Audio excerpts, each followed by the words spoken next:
My name is Amara Blythe, and I am 66 years old. At my age, people expect me to spend my days knitting blankets, watering plants, and forgetting where I put my glasses. And I do forget my glasses sometimes. Yes, I admit it, but I promise you this: my mind is sharp, my heart is steady, and everything I'm about to tell you happened exactly as I remember it. I moved to Fogwood Ridge last spring after my husband Jonah passed away. The silence in our old house was too heavy, too full of memories. I needed new walls, new air, new mornings where I wasn't constantly reminded that I was alone. So when I saw a little cottage by the forest, white shutters, crooked chimney, wildflowers climbing everywhere, I felt drawn to it the way you feel drawn to an old book in a library. The price was strangely low, but I told myself it was just old and forgotten. Like me. I wish I'd known then that some houses are cheap because people want to get rid of them quickly. The realtor, Kasha Marrow, smiled too wide when she handed me the keys. "Oh, it's perfect for someone like you," she said. "Someone like me." I should have asked what she meant, but I didn't. I was tired, lonely, and desperate to begin again. And for the first few days, the house really did feel perfect. I found peace in small things: the morning sun warming the kitchen tiles, the old pine smell in the walls, the creaking floors that somehow felt like an old friend greeting me. But on the fourth night, something changed. Something whispered my name. Amara. The sound slipped through the hallway like a breath drifting through a keyhole. I sat up so fast my back cracked. It didn't sound like Jonah. It didn't sound like any human voice I'd ever heard. Thin, stretched, cold. I waited, barely breathing, but the house stayed still, quiet enough that I could hear the clock ticking in the kitchen. I told myself it was nothing. Houses make sounds. Wood settles, pipes complain. My imagination has always been dramatic, even at my age, but the next morning destroyed that excuse completely. When I walked to the kitchen, my back door was unlocked. And on the table, right in the center, was a small white marble, perfectly round, smooth, cold. I touched it with the tip of my finger. I don't own marbles. I haven't played with one since childhood. Someone had been inside my home, but who? Why and how did they move so quietly that even my old floors didn't creak? I slipped the marble into a drawer and pretended everything was normal. That afternoon, as I stood outside pulling weeds from the front garden, a girl rode up on a bicycle. Tall, thin, maybe 17, she wore a big burgundy hoodie despite the warm air. "Hi," she said. "I'm Neela Rowan. I live 3 houses down." I wiped dirt from my hands and smiled. "Nice to meet you, dear." She didn't smile back. She just looked at the forest behind my house. "You shouldn't go in there alone," she said. "Why not? People get lost, or the forest messes with their head. Anyway," she stepped back onto her bike. "If you hear things at night, just ignore them." Then she rode off, leaving me with more questions than answers. That night, the whisper came again. I was in the living room reading an old mystery novel when I heard it, softer this time, like someone sighing my name through fabric.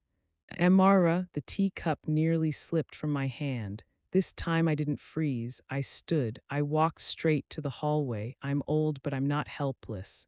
I turned on the lights and scanned every corner. Nothing, no shadow, no person. There's only one thing lying neatly on the carpet, another white marble. I rushed to the kitchen, opened the drawer where I'd placed the first one, and the drawer was empty. Instead, there was a folded piece of paper. My heart thudded so loudly I felt it in my throat. The handwriting was narrow, sharp, too controlled. Phase 1 is complete. My knees actually weakened. I sat right on the kitchen floor. I have lived through grief, financial trouble, illness, heartbreak, but I had never in my entire life been so frightened by a single sentence. Phase 1, phase of what? Why me? I called the sheriff. A man named Caldwell, who sounded half asleep even though it was only 9 p.m. Someone's been inside my house, I told him. Are you sure? Yes, he sighed. I'll come by tomorrow. People complain about that house a lot. That house, I repeated. He quickly changed the subject. I didn't sleep. I kept every light on, and every creak of the floor made me jump. The next morning, I visited the general store to distract myself. The owner, Mr. Talvin, was the soft spoken type with gentle eyes and a kind smile. How's the cottage treating you? He asked. I hesitated. Mr. Talvin, did anything strange ever happen there? The cottage on Ridge End Road. His hands stopped moving. His whole face changed. Oh, he said quietly, that house. What do people say? He hesitated, looking toward the forest, then back at me. The last woman who lived there left in the middle of the night, said the walls whispered to her, said little objects appeared where she didn't leave them, but she wasn't well, so people didn't take it seriously. What did she say exactly? That the house didn't want her. I nearly dropped the loaf of bread I was holding. I walked home faster than a woman my age should. My legs hurt, but I didn't stop. The air felt colder near my porch, like something was waiting. Sheriff Caldwell arrived at 2. He looked around lazily, like he already knew what he'd say. Locks are fine, he said, but someone left marbles inside my home, probably from the last tenant. There was also a note, ma'am, people get nervous in new places. Old houses creak. His tone felt wrong, almost like he was trying to calm me down instead of trying to help me. When I showed him the note, he barely blinked. Could be a prank from kids, he said. Fogwood Ridge is not exactly full of pranksters. You know something about this house, I said softly. Don't you? He chewed on his lip. For the first time, he looked uncomfortable. Just stay out of the forest, he said. And if you hear voices again, don't follow them.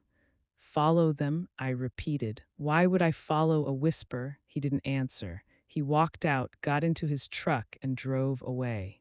I stood inside my doorway for a long time, gripping the note so tightly the paper crumpled. That evening, I sat on the front porch, staring toward the forest. The fog crept between the trees like pale hands. I've seen fog before, but never like that. Just before the sun dipped, I saw a figure, tall, still, standing between the trees, watching me. I blinked once, twice, and it disappeared. My breath turned icy in my throat. I rushed into the house and locked every door. That night, something knocked inside my walls, slow, dull, like something was inside the wood. Knock. I covered my ears and whispered to myself, you're not losing your mind. You're not, but the house whispered back. The next morning, when I walked into the living room, a third marble sat on my coffee table, and beside it, written on a torn book page in the same narrow handwriting. Phase 2 begins tonight. I felt my heart fall into my stomach. Whatever this was, it wasn't a ghost. It wasn't imagination. It was a plan, and I was the target. My dear, if you think the first days in that house were frightening, then listen carefully now, because what happened next is the chapter I still hesitate to tell, even after all these months. Some memories feel like wet ink. Touch them and they smear all over your heart. The morning after I found that third marble, I sat in my kitchen clutching my teacup with both hands, hoping its warmth would settle my shaking fingers. But it didn't. My bones felt colder than the fog outside. I kept turning the torn book page over and over. Phase 2 begins tonight. Tonight. It was the certainty that terrified me, the way whoever wrote this felt comfortable enough to promise they would return. As if my home wasn't mine at all, but theirs, and I was only borrowing it. I needed help, real help. But Sheriff Caldwell had already shown me his talent for doing absolutely nothing. So I decided to walk to Neela Rowan's house, the strange 17-year-old with the burgundy hoodie and the warning she delivered so casually. You shouldn't go in there alone, she had said. How did she know anything was wrong? Why had she said ignore the things you hear? Fogwood Ridge wasn't large. Most people lived quiet, predictable lives. Teenagers, especially, rarely took interest in elderly women settling into forest cottages, unless they had a reason. I grabbed my cane not because I needed it, mind you, but because walking in Fogwood Ridge's uneven roads demanded a sturdy stick, and headed down the lane. But halfway there, I stopped. A figure stood near the end of the path. The same height and shape as the one I'd seen in the forest, still, not moving an inch. The fog curled around them, making their outline ripple like heat on pavement. I felt my heartbeat thudding against my ribs. Hello, I called, though every sensible part of my brain shouted, do not speak to it.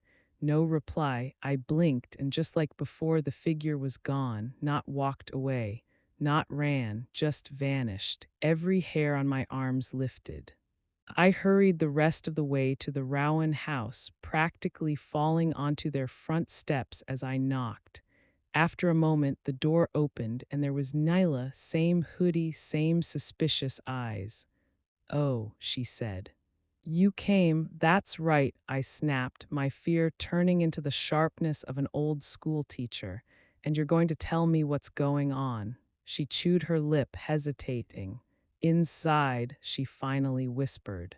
Mom's at work. The Rowan house smelled of cinnamon and paint thinner, an odd combination that somehow felt like home. A cat darted past my ankles like a furry ghost. Nayla sat at the kitchen table and motioned for me to sit across from her.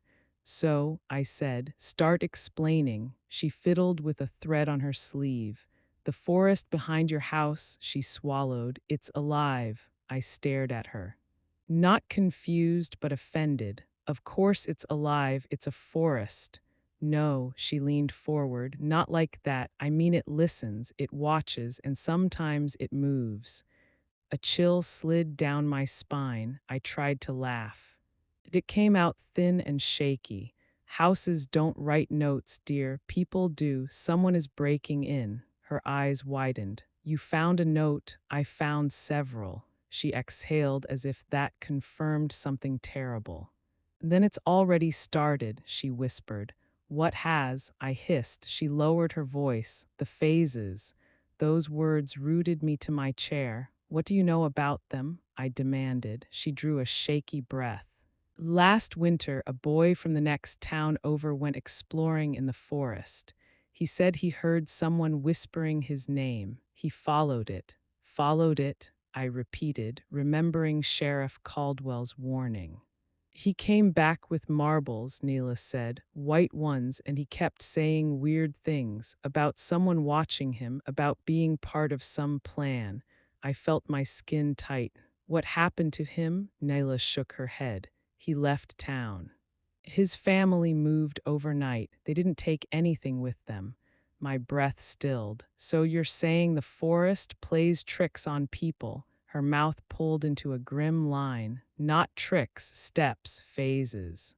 Like it's testing who listens and who doesn't. I stared at her. My teacup-warmed hands felt cold again. Test for what? She looked away. That's the part no one knows. A silence hung between us. Finally, I stood. Whatever is doing this, I said, it isn't going to decide my fate. I will not be pushed out of my home by notes and marbles. But even as I spoke, I wasn't sure I believed myself. Neela grabbed my wrist before I could leave.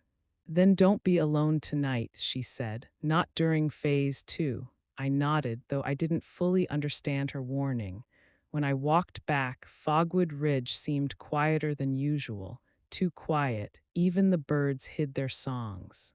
The fog lay heavy on the road, thick enough to brush against my ankles. I kept glancing at the forest. I half expected to see that figure again, but there was nothing. Just trees standing unnaturally still, like a crowd holding its breath. When I reached the cottage, I double-checked every lock, every window, even the tiny hatch above the pantry. The sun dipped, the shadows thickened. I made soup for dinner but barely touched it. At around 8 o'clock, the house began to hum. A low, vibrating sound, like a deep cello bow dragged across a single note. It wasn't coming from outside. It wasn't coming from the pipes. It came from the walls. I backed into the kitchen, gripping the counter. Then the lights flickered, once, twice, and went out. The cottage dropped into heavy, suffocating darkness. Stay calm, I whispered to myself, though calm was the last thing my trembling bones wanted to be. I lit a candle, its flame quivering almost as much as my hands, and then from the back hallway, creak footsteps, slow, deliberate, as if someone were placing each step with careful purpose. My lungs refused to breathe. "Who's there?" I forced out, no answer. The footsteps stopped just behind the kitchen doorway. Then something rolled across the floor, a marble. It bumped gently against my foot. I gasped and staggered back. The candle flickered wildly as the air turned icy. From the darkness, a voice whispered, "Phase 2." My knees nearly buckled. I clenched the candle and stepped backward until I hit the far counter. My heart was beating far too loud. I was certain whatever lurked in the dark could hear it. Then the kitchen window suddenly fogged from the inside as if something cold stood near it. And slowly, agonizingly, letters appeared in the condensation. "Look outside." I didn't want to. "God above." I didn't want to. But something deeper than fear, something like instinct, made me turn toward the window. The candlelight spread only a faint glow, but it was enough to see through the glass. In the yard stood the tall figure. Closer now, much closer. I couldn't make out a face, just height, stillness, intent. It didn't move, didn't breathe, just stood watching my window. My heartbeat thrummed in my ears. But before I could react, something else happened, something worse. From behind me, inside the house, came a soft whisper, not stretched or cold like before. This time it sounded like Jonah, my husband. Amara, my breath caught. Tears stung my eyes. Jonah, I knew it wasn't him, I knew. But grief is a weak spot evil things love to poke. "Amara, come here." My legs trembled. The kitchen seemed to tilt. Behind me, something shifted in the dark hallway like fabric brushing wood. The voice coaxed again, gentle, familiar, wrong. "Come with me," and then a hand touched my shoulder. Not warm, not human, cold like wet stone. I screamed and spun around, the candle nearly dropping from my grasp. Nothing was there. But the cold spot remained on my shoulder, burning like frostbite. I backed away, clutching the candle so tightly my knuckles whitened. "I am not playing these games," I shouted, though my voice cracked. The whisper froze. Silence filled the cottage, thick and expectant, like the pause before a storm breaks. And then from the darkness near my living room doorway, something slid into view. Not a person, not a ghost. A shadow wrongly shaped, as if someone had stretched it too thin, too tall. It moved with slow, unnatural smoothness, like ink spreading on glass. My breath hitched. The shadow stopped directly in front of me.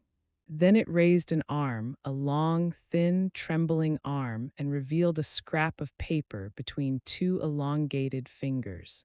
It dropped it onto the table. The shadow dissolved into the wall like smoke sucked into a crack. My legs nearly gave out. I grabbed the note with shaking hands, same narrow handwriting, same precision. It read, "Phase 2 is complete. You heard him. Next, you will follow." I felt my heart turn to stone. I sank into a chair, the candle sputtering beside me. Outside, the figure in the yard finally moved, tilting its head slowly, as if watching my reaction. That night, I didn't sleep, not even a second, because I understood now. Whatever lived in those trees, whatever crawled inside my walls, wasn't finished with me. Phase 3 was coming, and I feared it would be the one that demanded something I couldn't give, or worse, something I would. By the morning after phase 2, I felt hollow. Not physically, mind you, I was still stiff, sore from old bones, but hollow in a way that gnawed at my very chest. The cottage felt different now. The walls didn't just creak, they watched. Every corner, every shadow seemed alive, aware of me. I didn't know whether to call the sheriff again or run, but neither option felt safe. Sheriff Caldwell's half-lidded eyes told me long ago, asking for help would only slow things down. So I did the only thing I could think of. I went to Neela Rowan again. I walked faster than the day before, but the fog clung to the roads, curling around my ankles and making it hard to tell where the path ended and the forest began. Every time I turned my head, I thought I saw a shadow between the trees, tall, still, patient. When I reached the Rowan house, Neela was waiting on the porch, hoodie pulled low, hands stuffed into her pockets, eyes darting toward the forest behind my cottage. "You came," she said simply. "Yes," I rasped, "and we need a plan. Whatever's happening, it's not going to stop on its own." She nodded, her lips tight. "It won't, that's why I'm here." I frowned. "Here, you live 3 houses away." "You shouldn't, I know what it wants," she interrupted. "Phase 3 isn't like the others, it's the part where it tests obedience. It chooses a person it thinks it can manipulate and it lures them in." I shivered. "Lures them where? The forest." Her voice dropped. "You'll follow, you'll hear your name just like before, but this time you're not just being watched, you're being chosen." I felt bile rise. "Chosen for what?" She shook her head. "I don't know, but I've seen it before. People disappear, others change." I pressed my cane to the ground. "Change how?" Her eyes were haunted. "They come back, but they're not the same, hollow, whispered into obedience. Like a tree grows into a shape it shouldn't. They aren't people anymore." I swallowed hard. My fingers tightened around my coat. The memory of that tall figure outside my window, its silence, its patience, clung to my mind like ivy. I had to make a choice: stay in the house and hope it didn't come for me again, or go into the forest and risk whatever that was. I didn't like either option, but the marbles were multiplying: 3 in the kitchen, 2 in the living room. And on the mantelpiece, a black marble. I picked it up carefully. Smooth, heavy, cold, black. Phase 3 was coming, and it was here. That night, I prepared as best as I could. I locked every door, barricaded windows, and lined the floors with candles just in case light mattered. I also packed a small bag, my cane, a flashlight, a notebook, and one of Neela's warnings. "Don't follow the voice. Don't trust your memories. The forest isn't forgiving." At exactly 10:17 p.m., the whisper came again. It wasn't soft this time, not at first. It started as a low hum, vibrating through the floors and walls, building into words I could barely recognize. "Amara, Amara, come." I froze, every instinct screaming to run. Then something tapped my window, slow, methodical. Each tap felt like the beat of a warning drum. I turned the corner and nearly dropped my candle. There it was, the tall figure, closer than before, standing just outside the glass. It didn't move, it didn't breathe, it just was, and then it spoke. My name again, but this time in my husband's voice. Warm, familiar, convincing. I staggered backward. My fingers dug into the candle and the flame wavered, casting strange shadows along the walls. "Jonah," I whispered, "it can't be you." And yet the voice called again, tender, pleading. I knew that voice was a trap, but a trap can feel like home. I grabbed my cane and shuffled toward the front door. Maybe courage was foolish. Maybe stupidity was safer. The figure moved, slowly, almost gliding over the ground. And then the impossible happened. It stepped through the fog as if it had always been in my living room. My breath caught. I realized I hadn't opened the door. It stood there, fully formed now, or at least as fully as a shadow could. I could make out elongated limbs, twisted just enough to be uncanny, and in its hand a marble, black. It rolled it toward me. I didn't pick it up. You will follow, the voice said, soft, insistent. I wanted to scream, to fight, to throw the marble back at it, but I was frozen. Suddenly, I remembered Neela's words, don't follow. Don't trust your memories. I spun toward the hallway and ran to my bedroom, slamming the door. Heart pounding like a jackhammer, I barricaded it with my cane and a chair. The whispering followed me, through the walls, through the floorboards, through the ceiling. Amara, come Amara. I curled into a corner and wrote in my notebook, Phase 3, I do not follow, I do not obey, I will not go into the forest. Hours passed, or maybe minutes. Time felt fractured. The shadows in my room grew longer, twisting, crawling along the walls, almost like they had a life of their own. At some point, I fell asleep, or maybe I passed out from fear. I don't remember clearly. When I woke, the house was silent. Too silent, the first thing I noticed, besides the absence of whispering, was the marble, black on my nightstand, and beside it a folded piece of paper. Phase 3 is yours to complete, outside. Alone, I pressed the paper to my chest and sat on the edge of the bed, shivering. The forest called to me now, not softly, not as a warning, but as a summons. My own name carried across the fog in 1,000 tiny echoes. I realized then that the forest didn't just watch, it waited, patient, infinite, hungry. I knew I couldn't stay inside forever. And yet, stepping outside felt like walking into the mouth of something alive, something with teeth I couldn't see. I thought about Neela, about the warnings, about the boy from last winter, about the countless whispers that had been trailing me since I arrived, and I understood there was no turning back. The forest wanted me, the house wanted me. And somewhere in the whispers, a piece of my old life was dangling, waiting to be claimed. I had no choice. I grabbed my coat, slipped my cane into my hand, and opened the front door. The fog wrapped around me instantly, thick and cold. The trees loomed like silent sentinels, and then I heard it, my name, soft, coaxing, gentle, almost loving. Amara, my feet moved on their own. I tried to stop, I tried to resist.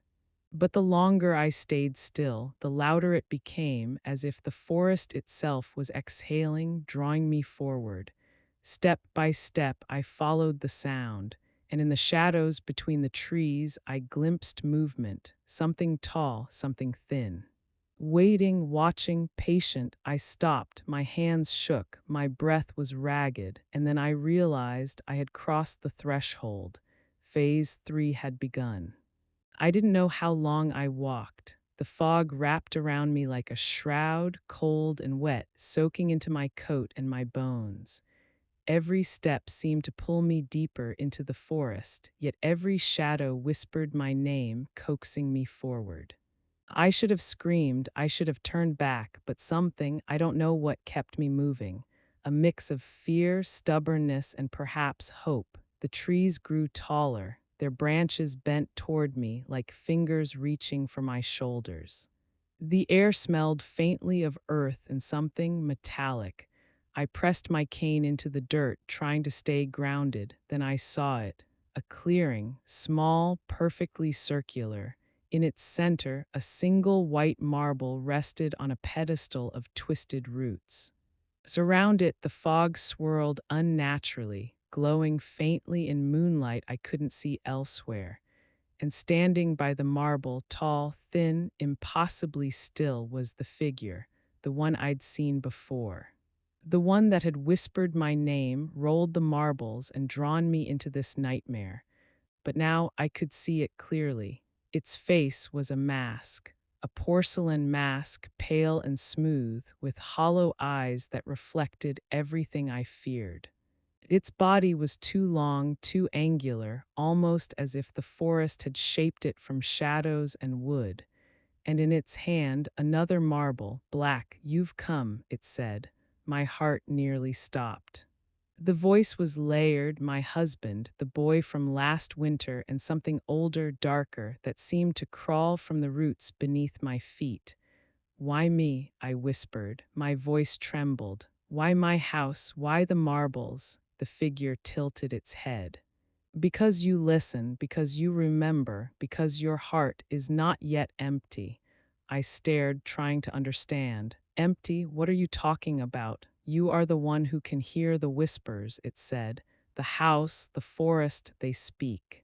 Most cannot, most forget, but you, Amara Blythe, you remember love, loss, fear, hope. You feel too much, and that makes you interesting." I felt a chill creep over my spine. Interesting. "You've terrorized me for months, and now I'm interesting." "Not terrorized," it corrected, voice soft, almost coaxing. "Guided, tested, prepared." I gritted my teeth. "For what?" "Phase 4, it whispered. "The final phase. And only you can complete it." My stomach turned. "Complete it? What does that even mean?" The figure stepped closer. The fog parted slightly, revealing something horrifying. Behind it, hundreds of marbles, white and black, scattered across the clearing. Each seemed to hum faintly, a low vibration that made my teeth ache. "You see," it continued, "each marble holds a choice, white for obedience, black for defiance. You have reached phase 3, you followed the voice. Now you must choose your marble, only one, only once." I swallowed hard. The black marble in its hand gleamed. The white one on the pedestal glowed faintly, almost inviting me. "You think I will just obey?" I hissed. "I am not a child." The figure tilted its head again. "Obedience is not about being a child, it is about survival. Choose wisely or be trapped forever." I looked around. The forest pressed close, shadows moving as if alive. And then I realized this was not just a forest, not just a house. It was a vessel. Every phase, every marble, every whisper, it was shaping me, testing me. Asking me who I truly was. I clenched my cane. My fingers brushed against the black marble in its hand, and then I saw Neela. She stepped from the fog behind the trees, hoodie up, eyes fierce. "Amara," she shouted, "it's not real. None of this is real. The forest feeds on your fear. You have to choose for yourself, not for it." Her words cut through the fog like sunlight. I realized something crucial. The voice of my husband, the whispers, even the figure, it was all manipulation. The forest didn't want me to obey, it wanted me to fear. I stepped forward, my legs trembling, hands shaking, heart pounding like a drum. I picked up the black marble from the pedestal, cold, heavy, solid. The figure moved closer. "Defiance," it whispered. "Brave or foolish?" I held the marble tightly. I looked around. The white marble glowed, tempting me with safety, with the ease of obedience. But I didn't hesitate. I hurled the black marble straight at the figure. It screamed. A sound like cracking ice, like trees snapping, like 1,000 whispers shattering at once. The figure staggered, its mask cracking, revealing nothing behind it but darkness. The fog surged violently, and I felt the forest pulling at my mind. But I held fast. My cane dug into the soil. My teeth clenched. My heart roared.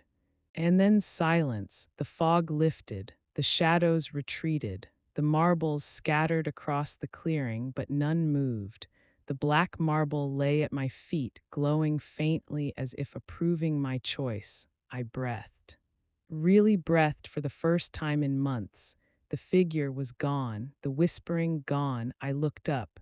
The forest no longer seemed alive in the same way. Trees were just trees. Shadows were just shadows. The air smelled like moss and earth, not fear. Nyla came forward. She placed a hand on my shoulder. You did it, she said softly. You completed phase 4. You chose yourself over their manipulation. That's all it wanted to see. I sank to the ground, tears streaming freely. My body was trembling, my heart racing, but I felt alive, truly alive. She crouched beside me.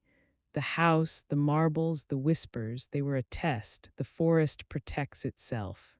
It finds those who feel too much and tries to shape them. Most fail, but you remembered who you were. I nodded, wiping my face. I thought I was going to die out there. No, Nayla said firmly. You almost lost yourself. But you didn't, and that's why you're still here. I looked back toward the cottage. It seemed smaller now, ordinary. The white shutters, the crooked chimney, the wildflowers. It was just a house again, not a trap, not a vessel, just home. And for the first time in months, I felt peace. The next day, Sheriff Caldwell knocked at my door. I didn't answer immediately, but when I did, he looked different, tired, nervous. Everything all right? He asked. I smiled faintly. Better than ever, he hesitated. I didn't believe you about the house, about the whispers. I nodded slowly. Now you do. Some things people need to see for themselves. He nodded, then left without another word. Later, I found the remaining marbles in the corners of the house. I collected them carefully, wrapped them in a cloth, and stored them in the attic, not to be destroyed, not to be played with, just remembered. Because some memories, my dear, are not meant to vanish. The forest never called me again. The whispers never returned, but I keep my cane nearby and I keep my wits sharper than ever. And sometimes, when the fog rolls in thick over Fogwood Ridge, I look toward the trees and remember the tall figure, the voice of my husband that wasn't him, and the black marble that saved me. I survived. And that, my dears, is more than most can say. If you've listened closely to my story, you've learned what I have. Fear is real, but courage is stronger. Voices can deceive, but your heart remembers the truth. And sometimes the smallest choices save your soul. So if you enjoyed hearing my story, my survival, make sure to subscribe to my channel. I have many more tales to tell, and trust me, not all of them end with a black marble and a whispering forest. Remember, my dear, always listen, but never obey blindly.